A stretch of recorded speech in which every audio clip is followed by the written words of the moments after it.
Estou começando hoje aqui com o meu filhotinho, Spock, 4 meses de idade, né? Nasceu em novembro aqui, né? Filhote da minha gata que eu resgatei. Olha que coisa mais linda de gatinho. Hã? Esse é o Spockinho. Tem 3 filhotes, mais 2 fêmeas. Esse é o macho. Nas próximas aulas eu vou mostrar os outros. Mas ele é um amorzinho, né? Olha que coisinha linda. Deixa eu colocar ele aqui junto com a irmãzinha dele, né? Vem aqui, vem. Vou lá botar você. Então vai você agora. Olha lá, esse aqui é a Ágina, a irmãzinha dele. Olha que coisinha linda. Também 4 meses. Está aqui, fica aqui no estúdio. Não sai daqui, deixa com a gente. Os filhotes da Tequinha. Deita aí. Eles vão na caminha deles ali. Bom, pessoal, hoje, a nossa aula de hoje, então, é sobre a abertura da terceira visão e a mediunidade como ferramentas para o despertar espiritual. Muito bem. Então, nós devemos compreender que existe 2 tipos de médiuns, né?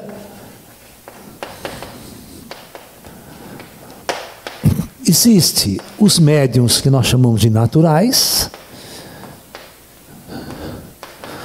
cuja mediunidade já se mostra desde a infância. Caso de muitos médiuns famosos que a gente tem no Brasil e que, ao contar a sua história, nós sabemos que desde criança essa mediunidade, essa paranormalidade já se manifesta, sem que ele tenha feito nenhum esforço para isso, né? Eles já, quando crianças, já são videntes, quando crianças já têm projeção astral e várias experiências, então, de ouvir espíritos, de falar com espíritos e de pessoas que ele não tem noção que estão mortas, né? Então, esse é o tipo de mediunidade natural, onde o indivíduo não precisa fazer nenhum esforço e ele já vem com essa mediunidade, tá? Agora, um dos fatores importantes dessa mediunidade natural é o que ele vai fazer com ela, né?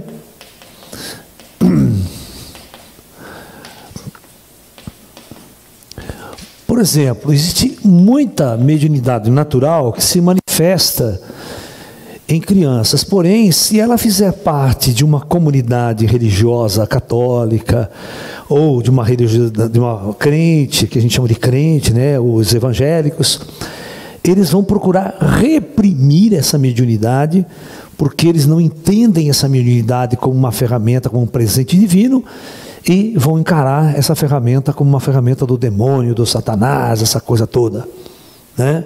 Então isso pode ser algo muito ruim, né? Uma pessoa que não tem uma capacidade filosófica ou uma compreensão de sua mediunidade, ela pode barrar isso por uma questão fundamental, que é o medo.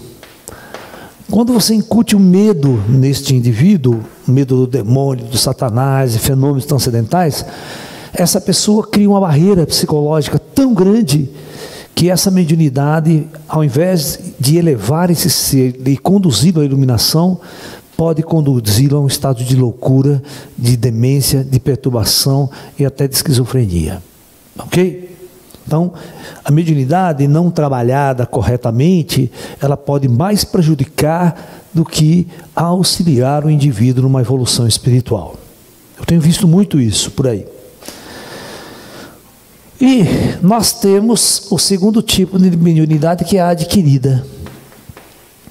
O que é uma mediunidade adquirida? É uma mediunidade onde o indivíduo constrói essa mediunidade ao longo da sua vida. Ele trabalha incessantemente para o despertar da terceira visão e da sua capacidade, ou de psicografia, ou de incorporação. Muitos médiuns descobrem essa capacidade na fase adulta. Eu tenho pessoas que descobriram que são médiuns, são 60, 70 anos, vão lá num centro espírita e acabam incorporando, acabam passando por uma experiência mediúnica, né? Então, não há idade para a mediunidade se manifestar, né? E também eu acredito que a melhor mediunidade é a mediunidade adquirida, porque a pessoa, ela se prepara, né, para a chegada da mediunidade, para essa chegada. Então, uma pessoa que vai estudar, uma pessoa que sabe o que é, uma pessoa que vai em busca de, ele quer essa mediunidade, ele quer usar essa ferramenta para o seu progresso espiritual e também, em muitos casos, ajudar e auxiliar a vida de outras pessoas. Então, a mediunidade adquirida, ela pode ser adquirida com mudanças, né, de vida, de foco, onde você passa a focar a sua jornada pela vida no processo espiritual. Quando você foca a sua vida no espiritual. Então aí você vai fazer mudanças, né? Você muda a sua alimentação, né? Você começa a fazer práticas espirituais, né? Como yoga, tai chi, meditação, né? Você faz atividades como cursos que a gente dá sobre projeção astral, né? Então todas as atividades que vão levar o indivíduo a um desenvolvimento daquilo que nós chamamos de terceira visão, né? Que é a visão espiritual, e a própria mediunidade em si, incorporação, né? Psicografia e outras coisas, né? Muito bem. Então, nós precisamos compreender que a mediunidade, quando ela vem de forma natural, como eu falei para você, ela tem todos esses aspectos. Você, às vezes, não pode confundir um médium com um sábio. Porque, às vezes, os médiuns são confusos, são perturbados, são pessoas que carregam muitos problemas pela vida, pessoais, problemas comportamentais, né?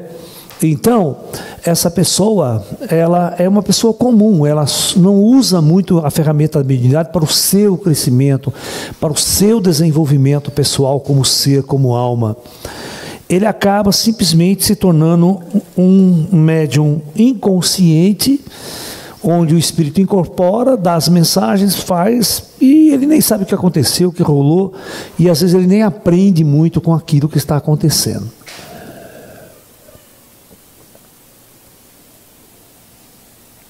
Eu acho interessante a mediunidade adquirida, porque a mediunidade adquirida ela é construída ao longo da vida, né? O indivíduo se prepara, o indivíduo estuda, ele evolui, ele cresce espiritualmente, e como, né, última etapa dessa jornada, advém a abertura. Ok? Então a abertura mediúnica, a abertura terceira, se torna, ou seja, o ápice da sua conquista espiritual. E quando ela vem neste momento, nesse ápice, ou seja, existe toda uma base pronta, preparada para se entender, para se usar melhor a mediunidade e essa abertura de consciência. Ok? Então, fundamentalmente, no campo daquilo que a gente chama de mediunidade no mundo e no Brasil, esse é um panorama bastante interessante. Nós conhecemos muitos sábios, eu conheço muitas pessoas sábias, né, que eu aprendi muito com elas, professores de yoga, né, muitos mestres mesmo que eu encontrei pela vida. No entanto, eles não eram médiuns, tá? Eles não eram médiuns. Sacou? Ele não manifestava fenômenos paranormais através dele, né?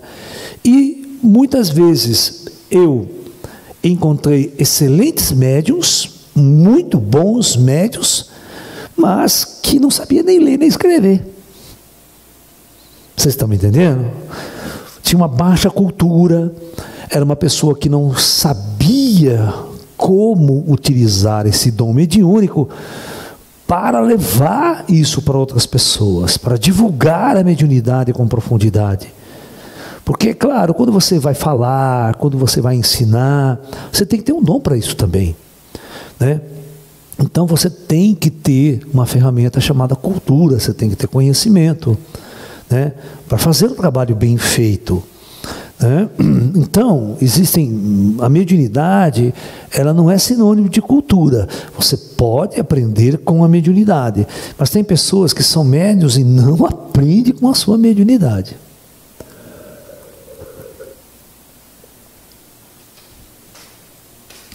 É interessante isso, mas é uma observação que ao longo da minha vida, da minha pesquisa, eu me confrontei com todo tipo de médium que vocês possam imaginar. Sabe? Desde médiuns muito sábios, médiuns muito inteligentes e médiuns egocêntricos pra caramba. Sabe aqueles médiuns egocêntricos, estrela, astro, né? Que tem o ego desse tamanho, sabe? Aquela coisa toda. Entendeu? E o verdadeiro sábio, né? Como Lao Tzu diz, é aquele que é mais humilde do que qualquer pó de areia pelo chão, né? Então nós temos que aprender muita coisa antes da mediunidade. Por isso que eu gosto muito desse processo número 2. Eu gosto de construir a mediunidade, e a terceira visão e essas capacidades mediúnicas, elas acontecem como o florescer de um processo evolutivo. Ok? Então você planta uma semente, você passa a vida regando essa semente, trabalhando essa semente, essa árvore vai crescer, e na devida época, na devida estação, ela vai dar flores e vai dar frutos. Assim é a construção da mediunidade, assim é a construção da abertura da terceira visão para um processo sério. Por isso que eu gosto das escolas iniciáticas do passado. As escolas iniciáticas que tinha toda uma preparação do aluno, todo um treinamento, todo um ensinamento filosófico, para aí sim a mediunidade e a paranormalidade se manifestar com segurança e com equilíbrio na vida dessas pessoas. Ok? Muito bom. Vamos lá. Então, vamos falar daquilo que nos interessa, da mediunidade adquirida, né? Que é a mediunidade onde você treina, onde você trabalha para isso, que é o que interessa em nossos cursos, né? Muito bem, vamos lá.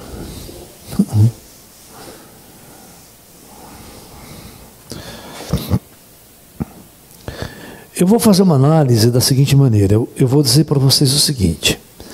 Eu vou dizer que vou trabalhar com energia, uma coisa chamada energia da consciência. Tá? Eu vou dizer o seguinte, que, por exemplo, quando você está acordado, a nossa mente, nosso padrão de consciência opera num nível de energia, que eu vou chamar de E1. Tá ok? E tudo que acontece de noite, tudo que você faz na projeção astral, tudo que está conectado com vidas passadas, está nesse nível E2 de energia. Onde E1, presta bem atenção, é muito importante, vocês sabem que E1 é maior do que E2. Tá ok? Então, essa energia, ela tem a ver com esta equação, uma constante, não é o H, é uma certa constante vezes a frequência de oscilação desse nível de consciência, desse padrão de consciência, quando eu encaro ela como uma entidade quântica. A consciência como uma entidade quântica. Então ela carrega um padrão de energia vibratória, oscilatória, que tem a ver com a frequência característica dela. Então, aqui eu tenho uma constante vezes uma frequência F1. E aqui eu tenho a mesma constante vezes uma frequência F2. Claro, se é constante, eu posso, se eu disse isso, então eu posso dizer simplesmente que F1 é maior do que F2, que são diretamente proporcionais. Ou seja, a frequência de quando a sua mente está acordada, ela é muito alta. Frequência alta significa assim, oscila muito, ela é muito agitada. Uma frequência menor, ela é uma frequência que oscila mais devagar. Então, para atingir esse estado, a nossa mente tem que dar um salto quântico. Ela tem que dar um salto quântico na consciência.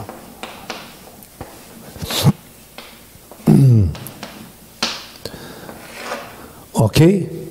E vocês sabem que salto quântico, você precisa ter um certo padrão de energia para perder em pacote. Quando perde, salta.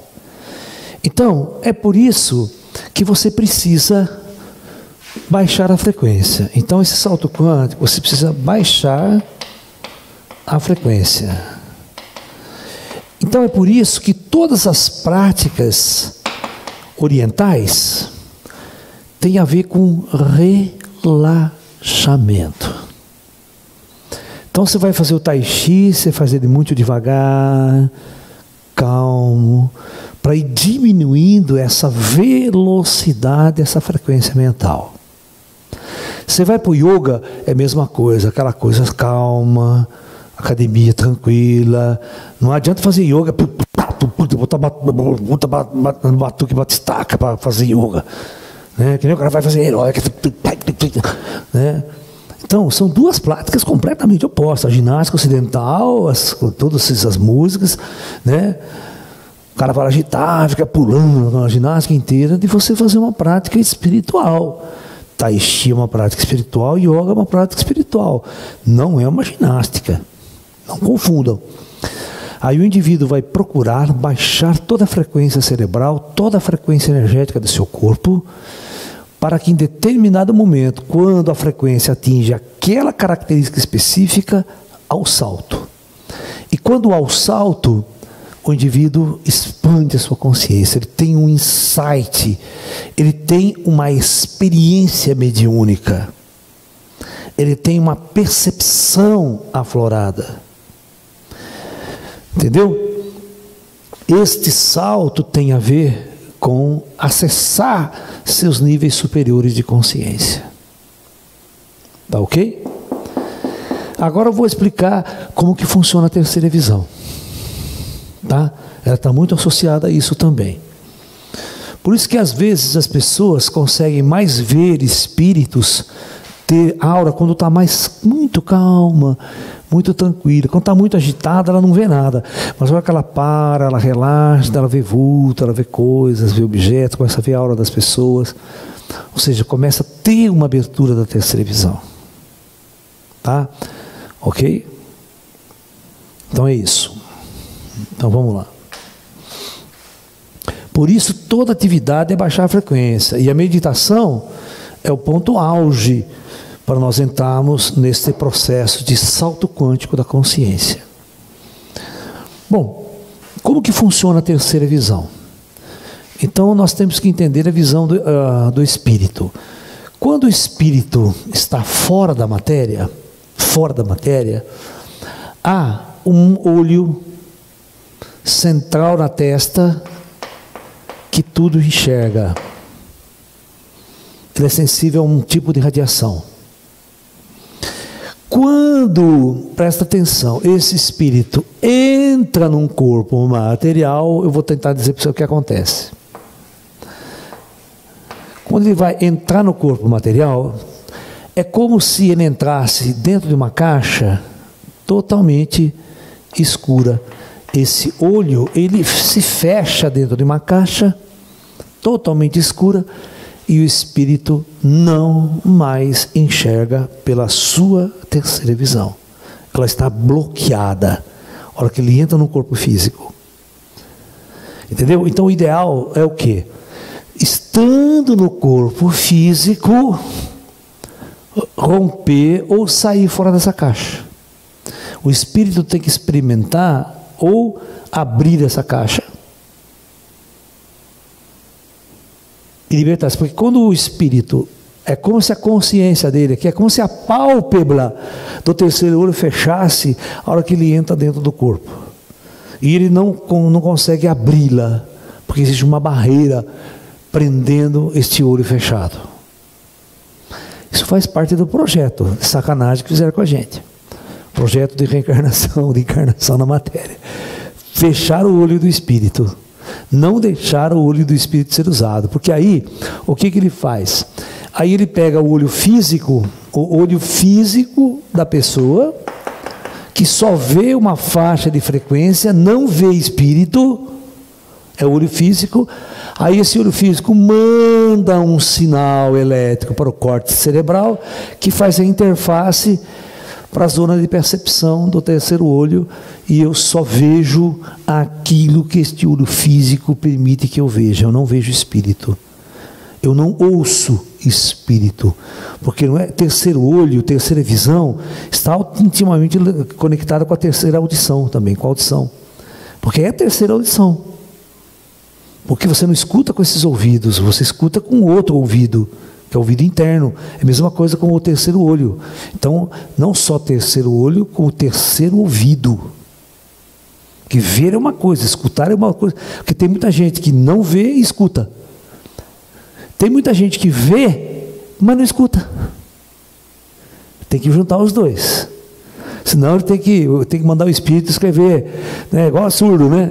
O cara escreve, mostra para você, escreve e mostra para você. Você não escuta. Né? Aí manda o espírito escrever plaquinha, tem que andar com plaquinha o espírito para conversar com você. Né? Aí é ruim. Então, qual o segredo? O segredo da prática espiritual é quando você, mesmo, né, no estado, você dá essa baixada de frequência na meditação, este olho rompe essa caixa, e é como se ele saísse fora da caixa. Ele dá uma deslocada, ele sai fora da caixa, e esse olho abre-se, e ele vê, interage com o espírito. Tá ok? Então isso é a prática espiritual. A prática espiritual é dar um jeito de romper com essa caixa em vida, certo? Isso é o segredo dos grandes mestres. Este é o segredo dos grandes esoterismos, das grandes escolas iniciáticas.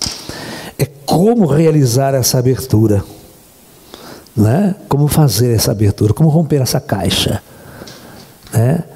Então aí os mestres, na verdade, existe um segredo aí, tá? Que o plano espiritual sabe. É como se fosse um parafuso. Desconectou aquele parafuso, até a visão abre. Mas só que nós não sabemos aonde está esse parafuso e aonde apertá-lo. Então tudo é uma questão de sabedoria. Tudo é uma questão de você interagir com o plano superior, e esse plano superior, na hora H, na hora certa do seu cume evolutivo, eles vão lá e abrem essa caixa para você. Então, uma vez a caixa aberta, ela pode não se fechar jamais. Aí você simplesmente acordar um dia e começar a ver tudo o que está no lado invisível. É exatamente como um cego de nascença acordar um dia, depois de uma cirurgia muito bem feita, e ele passar a enxergar e ver tudo o que ele nunca viu antes.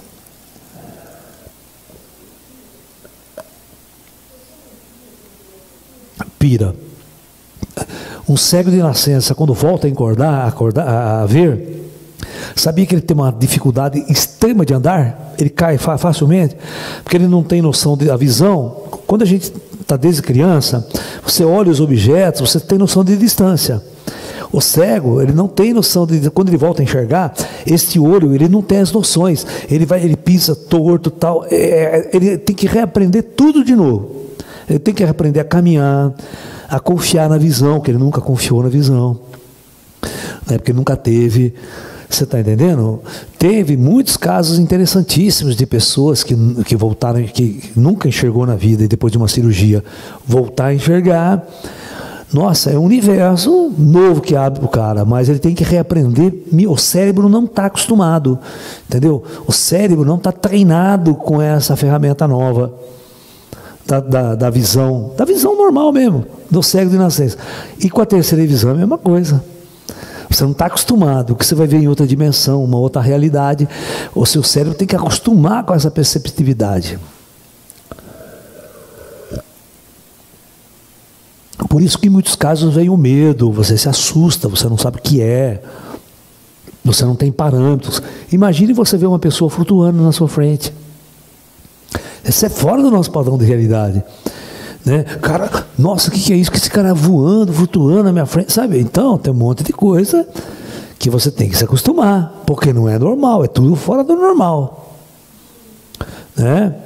Por isso que eu acho mais interessante você ter uma mediunidade adquirida, porque você se preparou, você treinou, é como se fosse uma escola iniciática, e no auge dessa coisa, o plano espiritual e teu mestre tem a chave.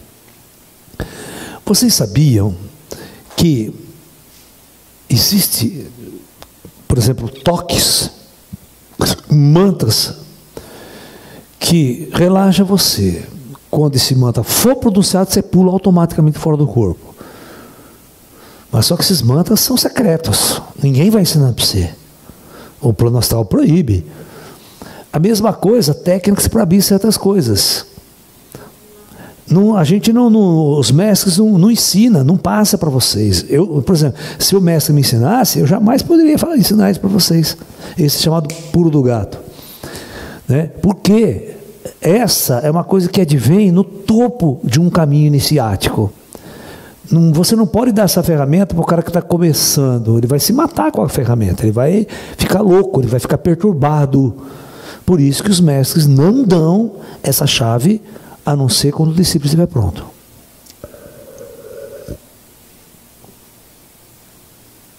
Vocês estão entendendo? Por exemplo, quando que um espírito, um guia espiritual resolve incorporar em você? Quando que um guia espiritual resolve psicografar através de você? Quando você estiver pronto. Certo, isso no caso do adquirido, né? No médium natural. Né? Médium natural, já desde criança, já pega ele pronto, na marra. Você está me entendendo? Né? Se você pegar o Chico Xavier, por exemplo, o Chico Xavier passou a psicografar depois de muito tempo. Né? Depois que ele foi lá no centro, que o cara começou a ensinar ele, ler o livro de Kardec, aí que ele começou a passar a experiência de psicografia, porque ele era vidente só, de criança ele via os espíritos, né? Os espíritos falavam com ele e tal. É igual a história da Maria Bernadette, lá na aparição na França, lá, né? Entendeu? Coitadinha, ela era ignorante para burro, não sabia nem ler e escrever. Ela mesmo falava, por que a Virgem Maria escolheu eu? Que eu sou uma pessoa tão atrasada, tão ignorante, mas por que a Virgem Maria foi escolher justo eu para essa missão? É muito engraçado. Ela mesmo fala assim, na realidade, é muito da Maria Bernadette. É legal pra caramba a história dela, sabe? Da aparição na gruta lá, você tá entendendo? E só ela via. Mas você veja bem, católica, fervorosa, não sabia trabalhar com essa mediunidade. Para ela era uma loucura isso. E ela não tinha cultura nenhuma, coitada. Ela não tinha cultura nenhuma. Ela realmente não sabia nem ler e escrever. Entendeu? Depois que ela entrou no mosteiro, lá que ela foi aprendendo, que ela foi, tá? Mas e a vida inteira ela era doente, ela tinha problema no pulmão, sabe? E, acho que, ou seja, ela era fraquinha, não podia fazer muito esforço físico, que ficava doente. Então ela falava assim, por que Deus não me leva? Eu não presto para nada aqui nesse mundo mesmo, sabe? Eu não presto para nada, eu quero ajudar minha mãe para trabalhar, não posso, um monte de coisa não podia. E ela foi reclamar, o padre levou ela para o mosteiro, sabe? Para cuidar dela, para dar educação, né? Porque ela era uma família pobre, não tinha onde cair morta, né? Não tinha como dar cultura e tal, né? E o padre foi ensinando ela, e um dia ela estava lá triste, né? Falando assim, mas padre, por que Deus me escolheu, né? Por que a Virgem Maria me escolheu? Se eu não presto para nada, não tenho nada, patati, patatá, patati, patatá. Aí o padre deu uma lição de moral nela, falou, olha, filha, nos filhos de Deus, Deus nunca fez a imperfeição. Existe algo muito valioso dentro de você, que você não descobriu ainda, mas Deus descobriu esse diamante, essa coisa rica que existe dentro de você. Por isso, Ele procurou você. Agora, cabe você a descobrir essa pedra preciosa, esse valor que Deus viu em você e que talvez você não veja, não esteja vendo em você. Então, foi uma lição muito interessante. Tem um filme que passa da história, é muito legalzinho a história. Porque é aquela velha história, todo mundo, cara, tem algo que pode, ajuda, que pode fazer por si mesmo e pelos outros. Por isso, é você buscar o conhecimento. Você tem condições de estudar, tem condições de praticar, tem condições de buscar esse conhecimento, que está e sempre esteve dentro de nós. Não importa o nosso nível cultural que a gente se encontre. Sempre é um momento de partida para buscar esse conhecimento. Isso que eu acho interessante. Vocês querem fazer perguntas? A gente vai conversando em cima disso também.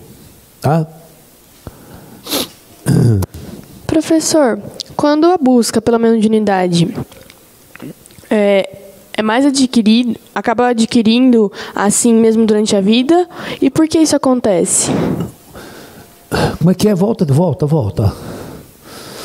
A pergunta. Quando a busca pela mediunidade é adquirida assim mesmo durante a vida, o porquê disso acontece? Porque você buscou. Porque mediunidade adquirida é uma mediunidade que você busca ela. Você trabalha para conquistar ela. Não é a mediunidade natural, que é aquela que vem com você desde criança, que ela acontece. Você buscou, você procurou, você foi fazer um curso de médiums, você entrou no centro espírita, você quer ser médium, certo? Geralmente, os espíritos chegam assim para você e falam, olha, você é médium, tá? Você tem uma força, você tem que treinar agora. Então, tem gente que tem uma facilidade maior, então o cara vai lá, faz um curso de médium, treina e vira médium mesmo, tá? Então, você tem que buscar. Adquirida é você que busca. Se você não quiser, a mediunidade não vai aparecer nunca em você. O Sai Baba era um avatar iluminado na visão do professor? O lance é o seguinte, esse conceito de avatar iluminado, sabe, é um conceito muito subjetivo, tá? Na Índia, né, aqui, pessoas que fazem fenômenos de materialização, você vê, o Thomas Green Morton faz muitos fenômenos de materialização e tudo mais, e nem por isso ele é considerado um avatar. Por exemplo, agora você vai na Índia, quantos mestres indianos eu conheço? O Osho era um deles, por exemplo, que tinha um discurso maravilhoso, tinha um nível de sabedoria maravilhoso, certo? Embora tenha cometido alguns erros que a gente viu por aí nos filmes dele, nesse documentário, mas, tirando isso, ele trouxe uma mensagem fantástica para o Ocidente, senão ele não levava 10, 30 mil pessoas, não acha nada dele. Certo? E nunca ele mostrou um fenômeno mediúnico, um fenômeno paranormal, um fenômeno que quiser que seja. Você está me entendendo? Então, o conceito de avatar é um conceito muito subjetivo. Agora, o Sai Baba era extremamente, fazia alguns fenômenos, materializava alguns objetos, mas ao mesmo tempo ele tinha a famosa doutrina indiana clássica, que é a doutrina indiana da devoção, do processo devocional, que é um pouco diferente daquilo que o Osho levava e outras correntes levavam. Certo. Aqui no Brasil, quantos médiums nós não tivemos? Por exemplo, o Zé Arigó. O Zé Arigó, no processo de cura, é um dos maiores médiums, que nem na Índia teve igual. Você pode chamá-lo de avatar, então. Você está entendendo? Se você chamar o Sai Baba de avatar, você vai ter que chamar o Zé Arigó de avatar, você tem que chamar o Chico Xavier de avatar, você tem que chamar o baiano aí, o Divaldo de avatar, porque todos eles demonstraram uma paranormalidade e um grau de amor, de espiritualidade intenso, tá? Esse é o ponto-chave da questão. Então, é o conceito que você dá para a palavra avatar. Qualquer um pode ser médium, bastando apenas se desenvolver, ou precisa ter alguma sensibilidade? Não, teoricamente todos podem ser médiuns, porque o terceiro olho todos têm, a terceira audição todos têm, e a capacidade de interação todos têm. Ela está adormecida, né? Nós temos que trabalhar ela para que possamos acordar deste sono denso na qual mergulhamos aqui na Terra, na encarnação. Isso é a sua escolha, você faz as escolhas da vida. Se você passar uma vida e nunca se interessar por isso, gosta de futebol, vai jogar futebol, a mediunidade não vai aparecer. Agora, se você é um indivíduo que foca a sua vida, grande parte da sua energia, num treinamento especial, numa escola iniciática, onde o seu objetivo maior é essa abertura, esse desenvolvimento, é claro que você está alimentando o desenvolvimento. Então, isso depende de você. Todos são. Quem trabalha, recebe. Quem não trabalha, não recebe. Professor, não seria um equívoco o conselho kármico encarnar médiuns em famílias que acabam demonizando a mediunidade ao invés de ajudar a pessoa a desenvolver essa mediunidade? Então, aí que tá, né? O que é o karma, né? Às vezes uma abertura pode ser um karma e não um dharma. Depende de como você encara a posição. Você encarnar numa família de crente que se torna médium, é uma desgraça total, né? Claro, você não vai ter apoio nenhum, você vai ser pisado. O próprio Chico Xavier, quanto apoio ele teve quando era infância? Nenhum. Né? O padre só encheu o saco dele, né? A família era uma desgraça, certo? Do Chico, não entendia nada do que estava acontecendo. Muitas vezes, ao invés de ajudar, atrapalhava, né? É claro, não é difícil realmente, é difícil. É um processo que o indivíduo tem que romper, ele tem que vencer. Aí o médium natural, ele está passando por uma experiência kármica também, tá? Se for da vontade dos mentores, eles conseguem despertar ou adormecer a mediunidade de uma pessoa quando quiserem? Claro, quando quiser. Opa, eles têm as ferramentas para fechar e abrir o médium, a hora que quiser. Por exemplo, eu participei de um fechamento de uma mediunidade. Já. Tá? E essa pessoa um dia pode até dar esse depoimento, um dia que eu encontrá-la, ela pode chegar aqui e dar esse depoimento para vocês. Eu vou procurar encontrá-la, né? Eu vou gravar um depoimento com o celular dela para vocês e vou colocar. Eu vou contar para vocês como é que a gente bloqueou uma mediunidade. Que para vocês pode ser uma coisa esquisita, estranha, né? Na década de 90, como 90, 91, eu tinha um espaço na cidade de São Paulo. E eu fui procurado por uma senhora que estava tendo muito problemas com sua filha de 14, 15 anos, que tinha uma mediunidade de incorporação. Ela frequentava um centro de Umbanda e a filha passou a incorporar, mas em qualquer lugar. Incorporava na escola, incorporava na rua, e isso estava atrapalhando demais a vida daquela jovem.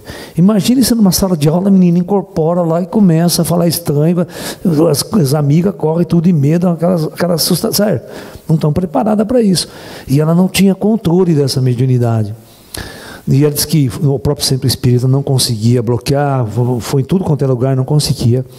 E um belo dia ela foi no meu espaço e pediu se eu podia ajudá-la. Aí, junto com os meus amigos espirituais, e geralmente foi o Grayzinho, né, que naquele dia nós bloqueamos a mediunidade dela e nunca mais ela incorporou a partir daquele dia, na rua, de qualquer forma. E isso, quando ela atingisse uma maioridade e um nível maior, e nós percebíamos que ela fizesse a escolha de ir para o caminho espiritual, aí nós abriríamos de novo essa mediunidade dela, e foi exatamente o que aconteceu. Quando essa menina atingiu uma certa idade, um certo equilíbrio emocional, tal, ela voltou a ser médium, e é uma médium até hoje de centro de Umbanda, de centro espírita. Tá? Então, é claro, os caras conhecem, sabem as ferramentas para abrir e fechar uma pessoa a hora que quiser. Ok? Professor, nos meios espiritualistas se fala que os médiuns inconscientes cada vez mais raros e cada vez mais serão semiconscientes ou mesmo conscientes. Isso é verdade? Olha, o lance é o seguinte.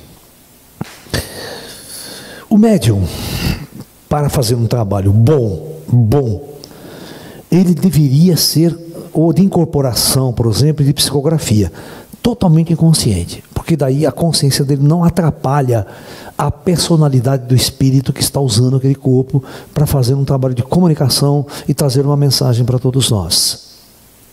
Então o médium inconsciente nesse caso, ele é mais confiável.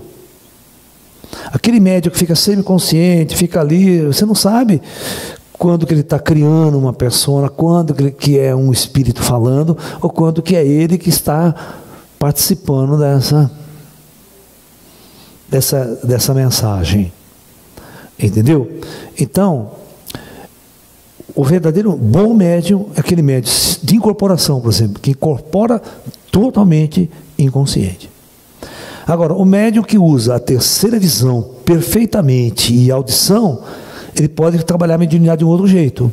Ele pode fazer a ponte com os espíritos, ele pode conversar com os espíritos, dar conselhos, apontar defeitos nas pessoas, falar sobre isso, sobre aquilo e orientar as pessoas sem incorporação. Você está entendendo? Ele passa a ser apenas um tradutor, vamos assim dizer, né? Quando você vai, por exemplo, num outro país, precisa falar uma outra língua, tem um tradutor, o tradutor fica de intermediário, né? Ele pega aquela língua, fala e fala para você. Então, o médium, nesse caso, ele passa a ser um tradutor apenas, né? Ele ouve o espírito que dá os conselhos e ele reproduz os conselhos sem incorporar. Tá ok?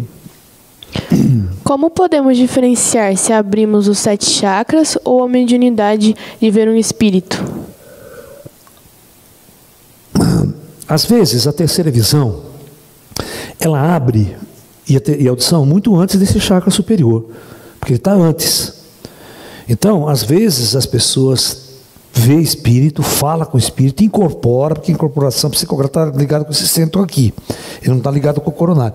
Esse coronário é o chakra da iluminação, é o chakra da lembrança da projeção astral, é o chakra de lembrar de vidas passadas. Isso aqui ele é mais difícil de ser ativado.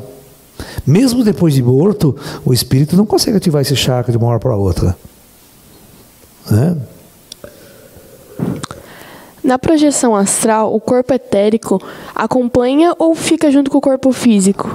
Olha, sabe o que acontece? Existe uma miscelânea, uma salada de definir corpos no esoterismo. Certo? As pessoas não sabem diferenciar corpo astral, corpo físico, o que sai, o que deixa de sair. O que sai, geralmente é a parte espiritual. O que fica é o que está ligado à matéria. O que você vai chamar de corpo etérico? Depende do nome que você dá. O que é o etérico no seu conceito? Porque, na verdade, esses nomes que as pessoas dão são meio errados. O cara vai falar com o corpo etérico, corpo astral, depois corpo mental, corpo intuicional. O que tem a ver o corpo com a mente? Não tem nada a ver. O que tem a ver o corpo intuicional com a intuição? Também não tem nada a ver. É uma confusão de linguagem, de padrões que as pessoas utilizam e que só leva a uma grande confusão. Eu só numero. Eu dou número 1, 2, 3, 4, não dou nome para os corpos. Para não fazer essa confusão, vamos dizer assim, etnográfica que as pessoas fazem quando vão batizar. É a mesma coisa, cara, de falar assim, que frequência está baixa nesse lugar. O que frequência baixa do quê? Que do ponto de vista espiritual, quanto mais baixa a frequência consciencial, melhor é para atividades espirituais, você passa a vibrar numa outra condição. Né? Então tudo é conceito. No caso, esquece essa demonstração. O que é corpo físico? É corpo físico, material. Vai ficar deitado na cama. A sua parte espiritual se desloca, é o corpo astral. Certo? Esse etérico, o mundo esotérico faz uma confusão danada com esse conceito de etérico. Né? Porque vem lá do éter, do conceito de éter da Idade Média, sabe? Que o Isaac Newton até usou esse conceito de éter para criar um referencial inercial absoluto, uma coisa que existisse no universo, e deu com o burro na água, todo mundo provocou éter, não existe, é uma confusão. Então, vamos mudar um pouco esses conceitos esotéricos aí. Professor, há uma diferença entre incorporação e canalização? As pessoas dizem que sim, tá? O que é o que o pessoal chama de incorporação? Incorporação é o que o Dr. Fritz fazia. Então, incorporação, você incorpora, levanta, anda, o espírito fala, o médium não existe mais. A personalidade dele não existe mais. É totalmente inconsciente e o corpo dominado. O espírito fica lá o tempo todo, falando, conversando, com sotaque alemão, né? E fica conversando. Você está entendendo? Tá? Inclusive, um dia, tem uma demonstração muito interessante, o Gasparetto foi fazer um trabalho de pintura mediúnica em frente ao Jô Soares. E o Jô Soares fala umas 7, 8 línguas. O Jô Soares fala inglês, fala francês, fala alemão. Ele fala muito que ele morou na Europa há muito tempo, né? O Jô Soares estudou na Europa, né? Aí estava incorporado quem pintando? Toulouse-Lautrec. Depois Renoir, que são franceses. Certo? Então, o Jô Soares quis fazer um teste, né? Começou a falar em francês, perguntar em francês para o Toulouse-Lautrec. Se o Gasparito não soubesse francês, provavelmente não sabe, mas o Toulouse-Lautrec conversou o tempo inteiro em francês com o Jô Soares. Ou seja, o Jô Soares já ficou de queijo caído. Você está entendendo? Porque o Toulouse-Lautrec falou francês e falou aquele francês arcaico do século passado. Tem mais essa.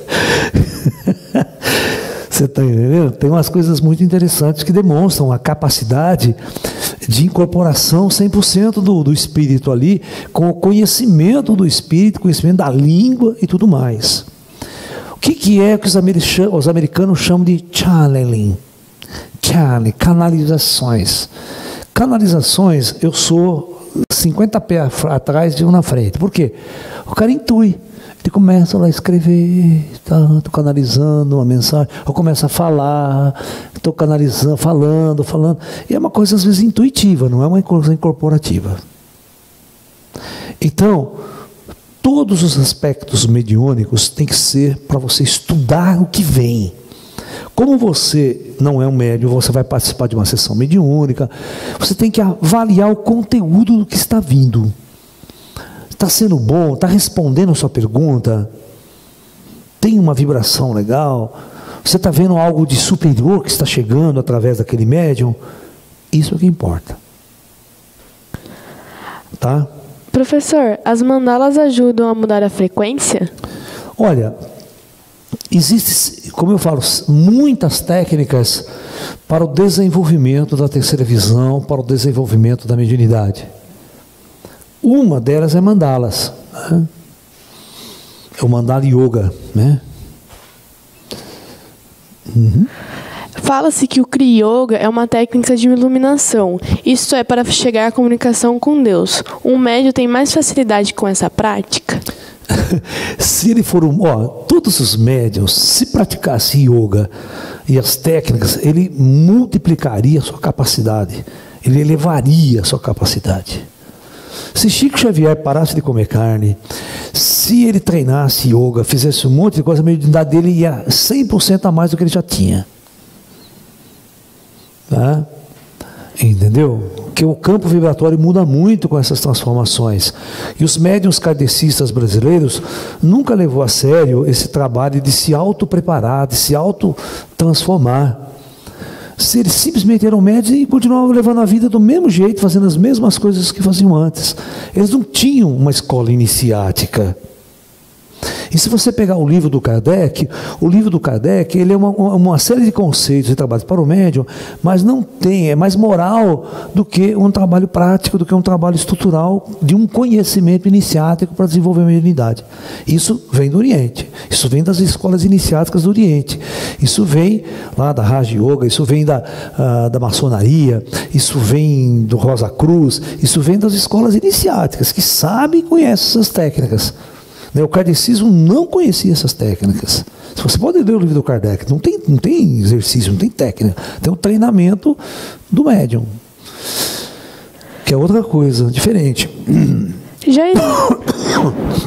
Já existem pessoas em nosso planeta sendo preparadas pelo plano espiritual, que quando as peças-chave extremamente preciosas para a evolução do projeto Terra?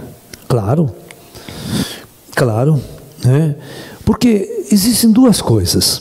Existe o plano espiritual, existe os ETs, e existe quem está encarnado. Por exemplo, se a lei, vamos utilizar a inteligência, se a lei não permite que os ETs falem em televisão como eu estou falando aqui com vocês, se não permite que os espíritos se materializem para contatar com vocês, então nós que estamos encarnados que temos uma grande responsabilidade, né? Nós que somos médiuns temos uma grande responsabilidade de levar essa mensagem para a humanidade. Já que os ETs não podem, os espíritos não podem pela lei do karma, eu tenho que assumir essa responsabilidade. É o que eu estou fazendo, o que eu fiz com a minha vida. Eu larguei universidade, larguei tudo porque eu foquei na responsabilidade de cumprir a minha missão. A minha missão é levar para a humanidade a ciência desse outro lado da vida, a ciência da existência real dos espíritos da vida após a morte e a ciência real dos nossos irmãos extraterrestres e quem são e qual é o papel deles junto a essa humanidade. É a grande preparação para uma transformação planetária que virá lá na frente. O meu trabalho só vai ser reconhecido daqui a 50 anos lá na frente. As pessoas não vão entender o meu trabalho agora, amanhã. Quando tiver tendo todas as aberturas, o ET estiver chegando, aí as pessoas vão entender o que o Laércio fez 20, 30 anos lá atrás. Você está entendendo? Esse é o ponto-chave da questão. Nós temos que assumir as nossas responsabilidades aqui na Terra. Nós estamos aqui. Eu não posso ficar esperando o ET materializar aqui para convencer vocês de uma série de coisas. Não.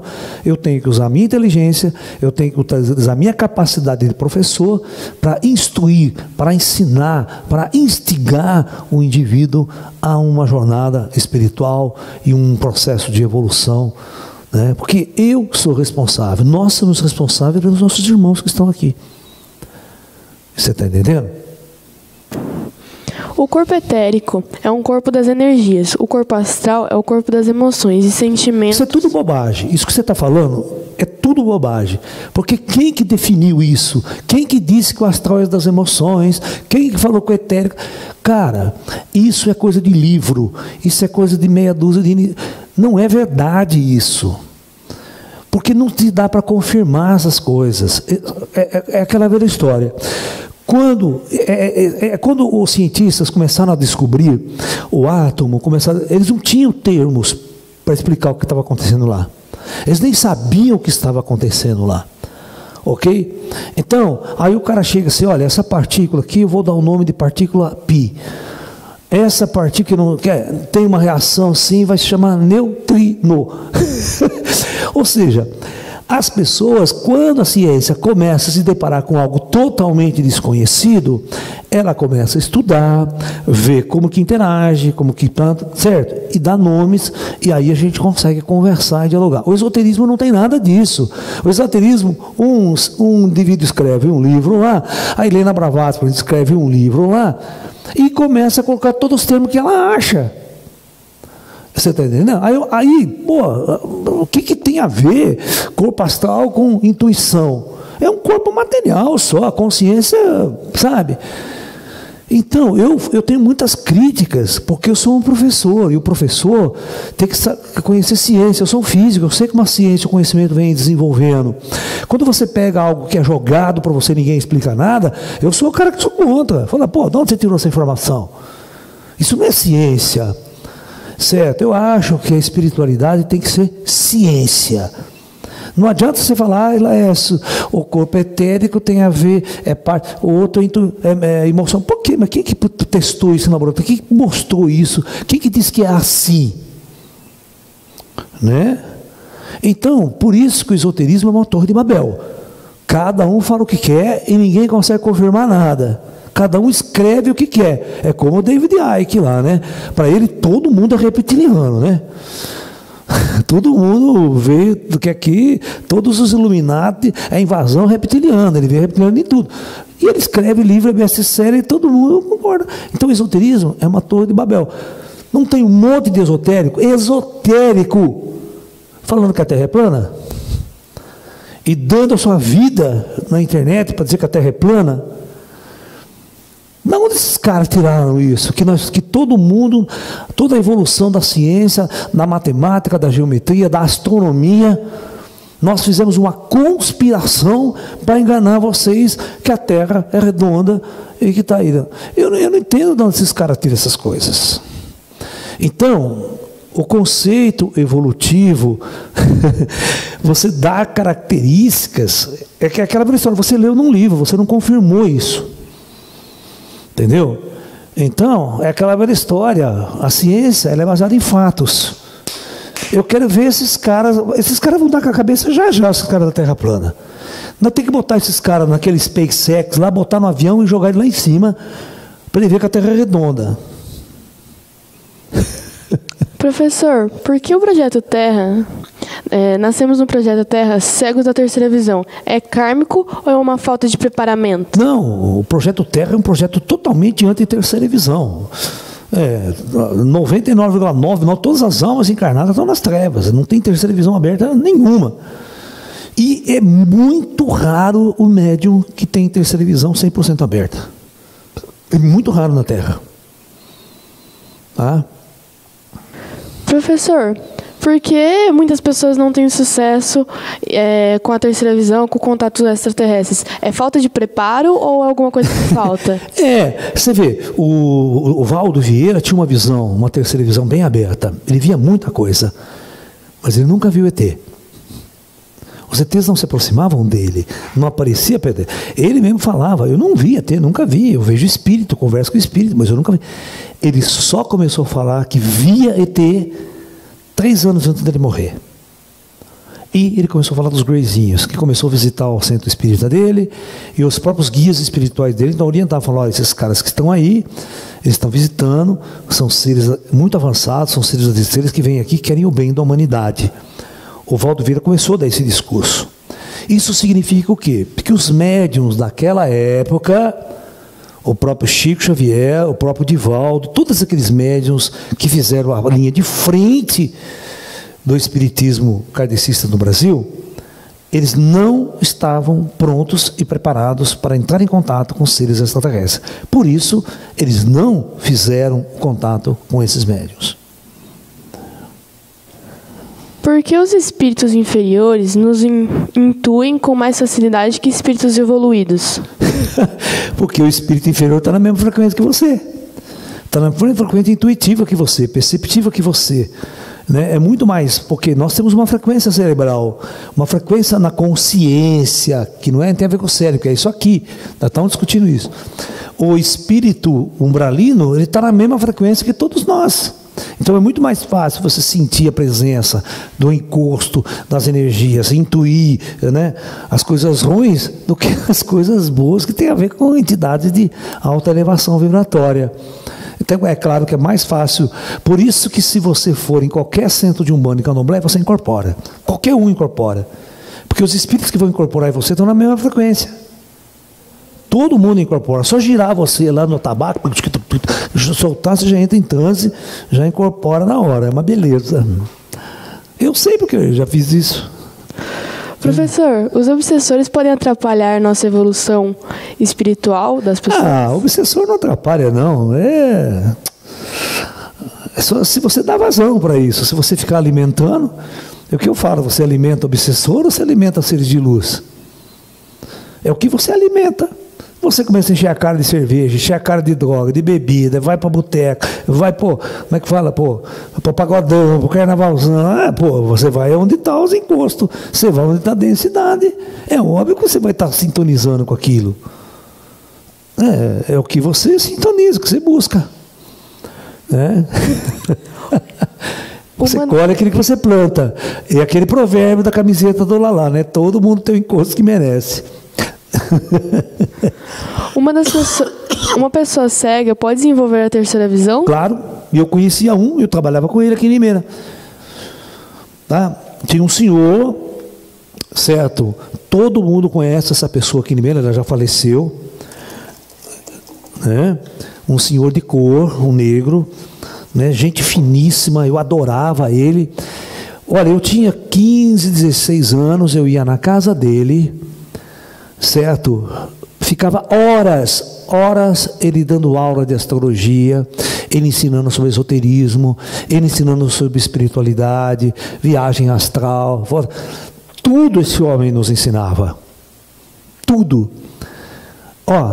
Esse homem, sozinho, pegava o ônibus aqui em Limeira, ia para o mercado São Paulo, fazia a compra, trazia aqui e vendia na rua, para vender as coisinhas na rua dele, com um camelô. Outra pessoa ia guiando ele aqui, ele vendia as coisas, mas ele ia sozinho para São Paulo, fazia a compra e trazia na malinha dele. Ia lá só na bengalinha. essas pessoas têm uma visão muito maior do que você possa imaginar. E às vezes o médium com a terceira visão aberta, né, ele enxerga muito mais do que você possa imaginar. Tem uma passagem no seriado do Kung Fu, no seriado Shaolin, aquele do Kung Fu, o seriado. Entendeu? Tem uma passagem no filme que é o seguinte: tem um mestre Po, é um mestre cego. Tá? Então tem uma passagem assim: o menininho era pequeno, veio o mestre Po descer na escada do mosteiro assim, com a bengalinha, né? E ele é um grão sacerdote do mosteiro, Shaolin, cego. De repente, ele para assim no meio da escada e fala assim: gafanhoto, por que você está tão triste, gafanhoto? Veja bem, o mestre é cego. Sabia que numa certa distância estava aquele menino, que o apelido dele era gafanhoto, e sabia que ele estava triste. Aí ele começa a descer mais a escada e chega perto do menino. E o menino fala assim: ah, mestre, estou muito triste pelo senhor, né? Pelo senhor ser cego. Porque o senhor não pode ver o brilho do luar. O senhor não pode ver o colorido das flores. O senhor não pode ver o colorido das aves. E o mestre fala assim para ele: ah, gafanhoto, você tem mesmo certeza de que a lua é apenas o brilho de seu luar? Que é a superficialidade. Você tem certeza de que uma flor é apenas o colorido de suas pétalas? Você tem realmente certeza que uma ave é apenas o colorido de suas plumas? Aí ele fala assim: veja o gafanhoto que está aí em seu pé. Ele olha e tem um gafanhotinho pulando no chão. Sabe? Aí o mestre vira as costas e começa a andar. Aí ele fala assim: mestre, como que o senhor consegue ver essas coisas? Ele era cego, né? Aí o mestre vira as costas e fala assim: meu filho, como você não consegue ver essas coisas?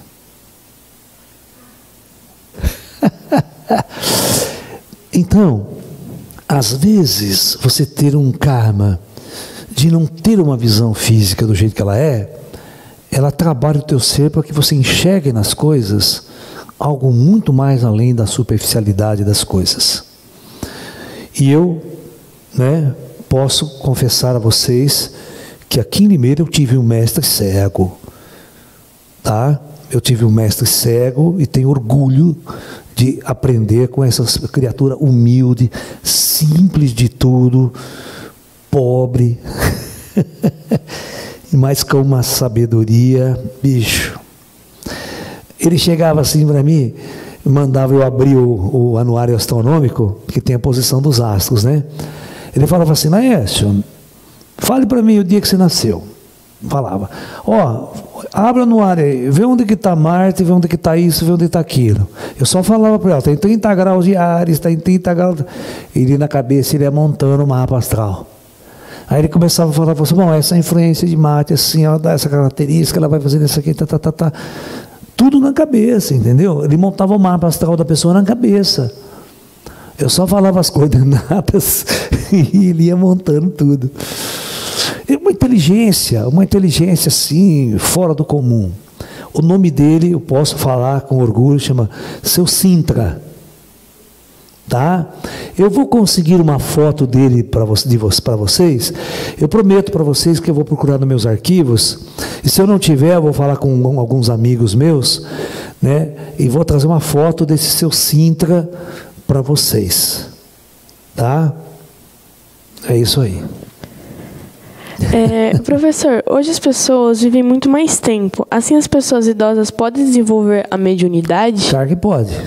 Claro que pode, nunca é tarde. É como diz aquele provérbio: antes tarde do que nunca. Não é verdade? Porque, cara, você pode estar com 80, 90 anos, cara, você não vai morrer. Você só vai largar esse corpo e continuar andando vivo por aí. Sabe? Aí você vai ver o lance que quando você abandonar esse corpo, aí você vai ver todo o plano espiritual, né? É bom estar pronto antes, já abrir a visão antes, mas quando sair do corpo já está tudo legal. Já é tudo colega, amigo. Os espíritos já se tornam tudo gente conhecida. Seguir o caminho do bem e da luz faz com que os seres trevosos nos persigam? Não, o lance é o seguinte, gente. Vocês estão com medo de ser trevoso? Né? Vocês estão com medo de encosto? Vocês têm que ter mais fé na luz do que medo das trevas. Você tem que acreditar no bem, na luz. As trevas não têm força nenhuma, não têm poder nenhum, nunca teve e nunca vai ter. Só aqui na Terra. Só aqui na Terra que as pessoas dão poder para as trevas, né? Quando você elege um deputado, ladrão, bandido, é você que está dando poder para ele. Né? Se nós tivéssemos consciência de fazer as coisas, ao invés de ficar designando outra coisa para fazer a coisa para a gente, não seria tão ruim assim. É que a gente gosta de comprar as coisas prontas, né? A gente não gosta de fazer nada e achar que tudo vem a nós, sabe? Você não faz nada, você não trabalha, você não treina, você não estuda, você não treina, certo? Depois vem reclamando de um monte de coisa. Cara, se vocês não treinarem, vocês não vão ter nada na vida. Vocês não vão ter espiritualidade nenhuma na vida. Vocês não vão ter capacidade nenhuma. Vocês têm que plantar, vocês têm que trabalhar intensamente. O plano espiritual te protege. Sempre você será protegido se você seguir o caminho da luz. Professor, o mestre Sandaguru diz que o mantra Shiva Shambho é uma chave de autoconhecimento. Para o despertar, haveria um mantra poderoso para que, permitindo para o início da primeira abertura da terceira... Tem, mas não pode ser dito. Certo? Esses mantras Shiva Shambho é muito popular, essas coisas são fraquinhas, elas são fracas. Os poderosos não são ensinados publicamente. Eles não podem ser ensinados publicamente. Os mestres de luz não ensinam. Você está entendendo? Que as coisas não funcionam do jeito que vocês imaginam. Certo? Tem mantra para tirar do corpo, tira você do corpo na hora. Só pronunciou vibração, vibrou, você pula para fora. Certo? Tem chaves para abrir a terceira visão, com mantras também, certo? Que quando entoados, há uma abertura. Depois de um tempo ele fecha. Mas é como se fossem válvulas. Mas esses mantras são secretos. Só o seu mentor espiritual é que vai te ensinar. Eu jamais poderia fazer isso. O meu trabalho é conduzir vocês até um certo ponto. O lance é o seguinte: o que é o trabalho de um guru aqui na Terra, de um mestre? O trabalho do guru é o seguinte: veja bem, as forças espirituais, elas podem chegar até aqui, pela lei. O ser humano está nesse nível aqui embaixo, o ser humano comum. Certo? Esses seres, eles não podem descer esse nível e fazer uma transformação. Aí seria intervenção. Intervenção espiritual, se fosse um ET, intervenção extraterrestre, na sua jornada. Você tem que trabalhar o seu ser suficientemente para subir até aqui. Quando você ultrapassar essa barreira, aí esses ETs os espíritos vão pegar você e vão trabalhar com você. Porque você chegou até aqui. E esse chegar até aqui é esse trabalho que nós estamos propondo para vocês. Então, eu só posso levar vocês até aqui. Eu posso acompanhar vocês até aqui. Depois daqui, quem manda não sou mais eu. Eu transfiro você de escola, entendeu? Transfiro você de mestre, transfiro você de escola. A minha responsabilidade com vocês acabou ali. E esse segredo que vocês estão me perguntando só é ensinado neste nível aqui. É como cálculo integral diferencial. Não se ensina cálculo diferencial no grupo primário. Ninguém tem condições de aprender essa matemática avançada no primário. Você tem que aprender um monte de coisas. Primeiro, para quando entrar na universidade, você ter toda uma base matemática para entender e saber usar o cálculo diferencial integral. É a mesma coisa usar os mantras secretos. Os mantras secretos, as chaves secretas. Eu não posso. Se eu fizer isso, Sou totalmente abandonado porque eu ajo fora da lei, né? Você não pode agir fora das leis espirituais. Há uma pessoa, para evoluir, precisa ser médium ou não tem necessidade disso? Olha, a mediunidade, mais cedo ou mais tarde, ela vai ter que acontecer. Não adianta você ter todo um cabedal filosófico, como o Osho tinha, um bom cabedal estrutural, certo? É importante, mas só isso não basta. Vai ter que ter o momento da grande abertura. Vai ter um momento que você vai ter que contatar com os espíritos, contatar com os ETs. Não tem outro jeito, é uma evolução, né? Os guias espíritos participam das nossas aulas conosco, estão presentes aqui e eles ajudam a ter esse acesso à mediunidade? Sempre, sempre. Dentro das regras e dentro das leis, sim. Né? Sempre que a gente vai fazer os nossos cursos, sempre que a gente tem as aulas presenciais, a gente vê a presença deles, dos espíritos, dos mestres orientais, trabalhando a nossa energia, trabalhando os nossos chakras, os ETs com tecnologia, trabalhando no nosso ser. Sabe, tudo isso são auxílios para que a gente possa cada vez mais estar crescendo, dando esses passos aqui. Tá? Eles nos ajudam nesses passos aqui também. Só que na hora que a gente estiver pronto, a coisa acontece. Né? Nesse ponto ele age tudo de forma invisível, você não percebe, porque você não está pronto para um contato, mas atuam sim. Professor, qual a relação da glândula pineal com a visão e audição dos espíritos? Então, veja bem, o lance é o seguinte, há um estudo científico para tentar entender o que é a pineal. A pineal é uma glândula que nós temos muito pequenininha na base do cérebro, lá no centro. Alguns espíritos, alguns cientistas estão achando que esta pineal, ela é a interface. Interface neural entre a consciência do espírito com o cérebro. Ok? Então, é aonde o espírito se conecta com o cérebro. Vocês estão me entendendo? É o ponto de conexão. Então, essa glândula é como se ela pegasse o espírito, é o plug, o plug de entrada que faz a conexão para o espírito poder então acordar, levantar e controlar esse corpo aqui. Ok? Então, a glândula pineal é responsável por isso. Por isso que ela tem uma conectividade com a terceira visão e a audição. É aquela caixa que eu falei para vocês ali. Tem a ver com essa caixa. Quando ela entra e a glândula pineal bloqueia, ela tem a ver com a terceira visão. Claro que tem. Mas só que a ciência não descobriu como ainda. De que forma isso é feito. Se um médium, por exemplo, João de Deus, comete um crime, no caso está sendo preso por denúncias de abuso, poderia-se dizer que foi uma falta de vergonha na cara ou o espírito pode possuí-lo para fazer o ato? Não, bobagem. O espírito não pode possuir, não. É vergonha na cara do médium mesmo. Essas atitudes nada tem a ver com o médium incorporado.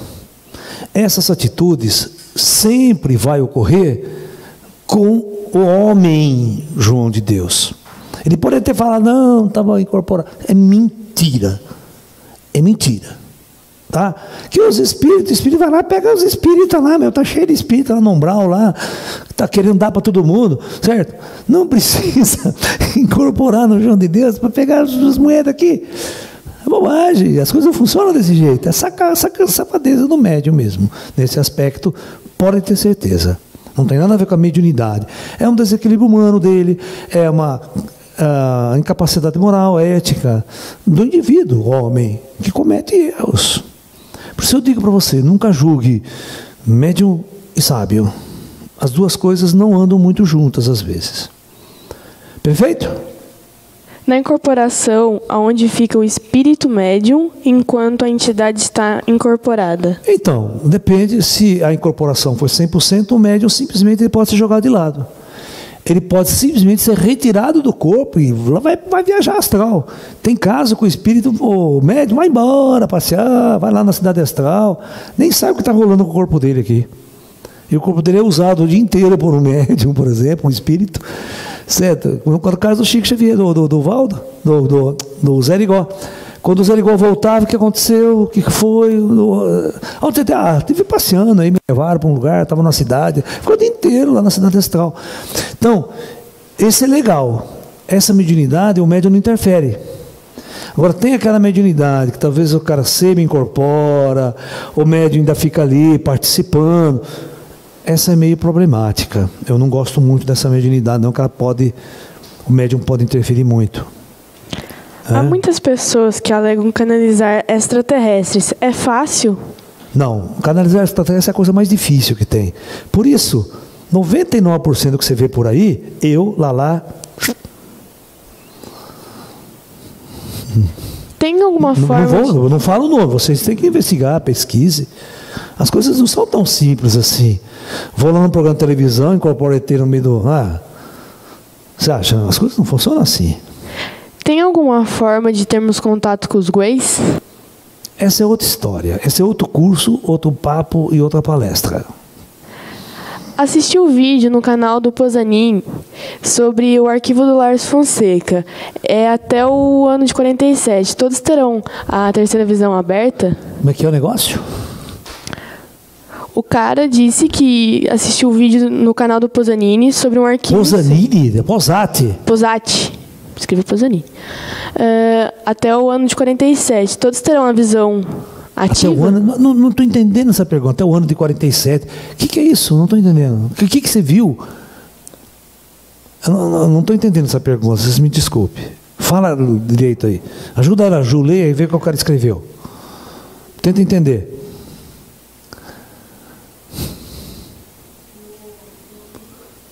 Fala no microfone. O que você entendeu, Ju? Acho que no DVD você fala que até 2047 todo mundo terá a terceira visão. 2047? Isso. Eu falo? Eu falo? Não sei. Eu preciso ver se eu falei isso, tá? Mas o lance é o seguinte: se nós entrarmos na Era da Luz, se a lei do karma for revogada, significa que lá na frente todos os que ficarem na matéria deverão abrir a sua terceira visão. Ou seja, significa que a barreira entre os vivos e os mortos necessariamente tem que ser rompida. Ela tem que cair. Ela não pode existir mais. Porque a visão fechada significa a era das trevas. Era da luz significa romper totalmente com as leis do passado, as leis do karma, e o indivíduo está 100% consciente, com terceira visão aberta, relacionando com o plano espiritual, ou seja, o véu de Maia cai. Então talvez seja isso que eu tenha dito. Mas eu não dei datas, Zé, não sei, não consigo dar datas. A gente não sabe o que vai acontecer. Quais serão as regras para essa transição.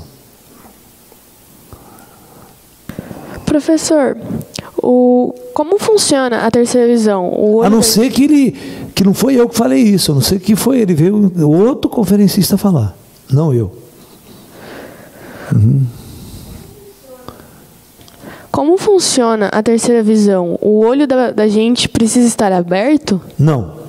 Uma coisa não tem nada a ver com a outra. Esse olho pode fechar e o indivíduo vê, ele enxerga. Inclusive, ele enxerga a distância, tá? O terceiro olho é tão poderoso que, quando conectado, ele não só vê as coisas que estão aqui à volta dele, ele pode concentrar e ver algo que está acontecendo na Europa, algo que está acontecendo. É só ele concentrar. A visão dele se projeta e ele enxerga uma situação. Ele enxerga uma cena distante. Chama-se visão à distância. Tá? Então chega por hoje, pessoal. Já está bom. Não, já está quase 10 horas da noite. Pessoal, depois a gente tenta responder as perguntas para vocês aí, tá? Manda aí que a Ju responde. Então vamos lá, pessoal. Então vamos estudar, vamos treinar, vamos entender o que significa a mediunidade e a terceira visão aberta. Vamos focar, vamos trabalhar, vamos subir a montanha. Na verdade, você pode imaginar isso filosoficamente como uma grande montanha, que você tem que escalar e chegar até aqui, para aqui sim você abrir a porta para a jornada com os mestres e com uma abertura maior. Ok? Então, namastê, muita luz, muita paz a todos. Muita luz, pessoal.